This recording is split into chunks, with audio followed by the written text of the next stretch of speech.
be a failure. As long as it's not going to kill you, it's going to make you stronger.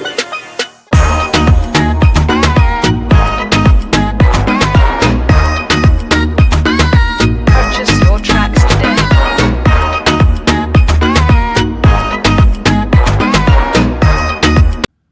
What's going on, everybody?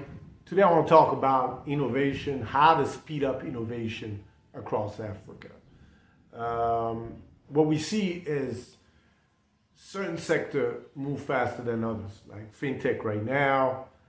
Before was the energy sector. There was a lot of investment in there, and it's normal. You know, it's very difficult to bring equality when it comes to moving innovation in all those different sectors, whether it's health, digital infrastructure, education, fintech, of course, so on and so forth. So what you see is some sectors move faster than others.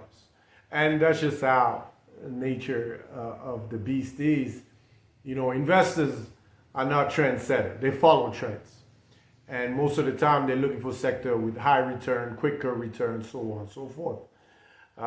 So that's normal. But specifically today, I want to talk about, you know, not only how to move the innovation space faster, but to stop depending on multinationals, especially multinational, whether it's on the continent, outside the continent. There is a strategy, if you can call it like this, not really new. It's been really well developed in the West, but it's non-existent in Africa, in most countries. I've yet to see any country bringing that type of strategy. And actually, it's a strategy that governments needs to incorporate if they really want to see innovations in Africa, for Africans, by Africans, get to the next level. It's tax credit for research and development. I've been saying forever, you know, without local innovation, we're always going to be dependent on foreign technology. And we never learn until a crisis happens, and then governments start saying, oh, well, yeah, we need to do this ourselves, right? And COVID was the best example. COVID was the best example. You know, we spend years, well, at least 2 years begging the West for vaccine. Some of us was even screaming at the West, blaming the West of not sharing the vaccine stockpile they have and all those things. And it's funny to me, to be honest with you, because they're taking care of their own, and we are here begging for stuff instead of taking care of our own also. But finally, after that crisis, some countries got together and be like, oh, we need to manufacture those vaccines. We need some research and development for more vaccine. I think they should have pushed the envelope, but we'll see, time will tell. Because I think it's not just vaccine, we should also look at natural ways of doing things. But that's a different topic. But research and development funding is already lacking for local innovators. That's just a fact. On top of that, we don't have tax credit like in the West or in Asia. China has one for research and development. So let's say you're developing a new tech or a technology. Doesn't have to be necessarily brand new, but you spend money on research and development to develop that tech, right? Well, what's your incentive? You have no incentive. So we live in a global economy. We need to understand that. This is not competition within Rwanda, competition within Nigeria. That ships are sailed. This is a global economy. That means you competing with the world. In whatever sector you get in, you competing with the rest of the world.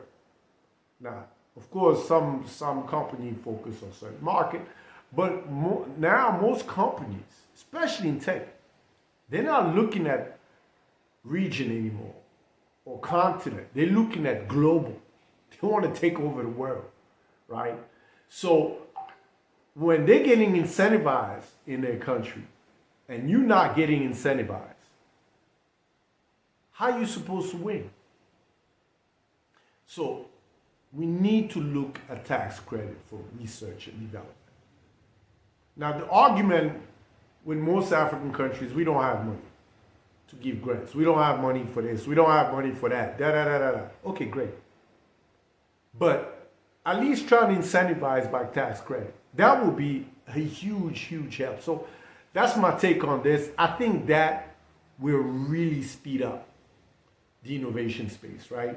And you can give a tax, I mean, how you structure it, I'm not a specialist, but you know, you can see tax credit for up to $500,000, $1 million, and you see companies, I mean, the US is a perfect example, man.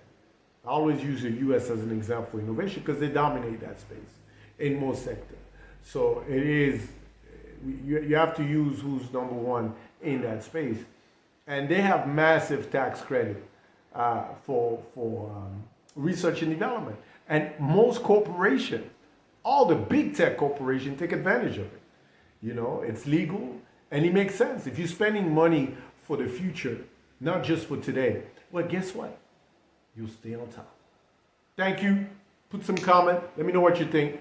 Looking forward. All right, take care. What's up, everybody? First of all, thank you for watching all the videos. I'm working on a project right now that I'm really, really passionate about and really excited. And I truly believe with your participation, we're going to achieve our goal. It's called the 50K Challenge. And that's 50,000 copies we need to sell of the book. Out of every 20 sales, I'll be giving one book to a young entrepreneur or young students. And out of every 500 sales, I'll do a 1-week mentorship to a young entrepreneur, where I go in detail, help them out about their business. What I would need from you guys is, if you haven't got the book, please get it.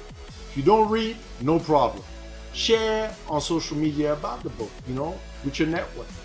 Finally, you can get it, you know, a gift for somebody else. I truly believe with your support, I can achieve that goal, guys. So, share the books. If you haven't got it, get it. If you don't like to read, buy it for somebody else. And please share it also on social media. Thank you.